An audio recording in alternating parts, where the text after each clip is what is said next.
cloudy in upstate South Carolina until 4:45 p.m. Eastern Daylight Time. At 4:05 p.m. Eastern Daylight Time, a severe thunderstorm was located 9 miles northeast of Clarksville, or near Lake Rabun, and is nearly stationary.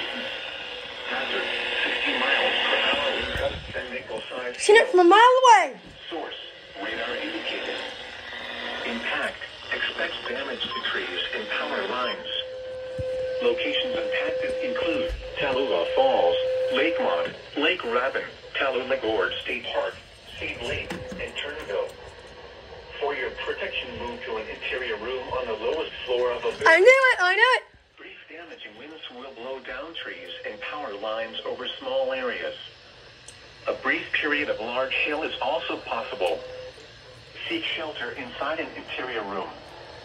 Please report damaging winds, hail, or flooding to the National Weather Service by calling toll-free 1-800-267-8101 or by posting on our Facebook page or tweet it using hashtag NWSGSP. Your message should describe the event and the specific location where it occurred.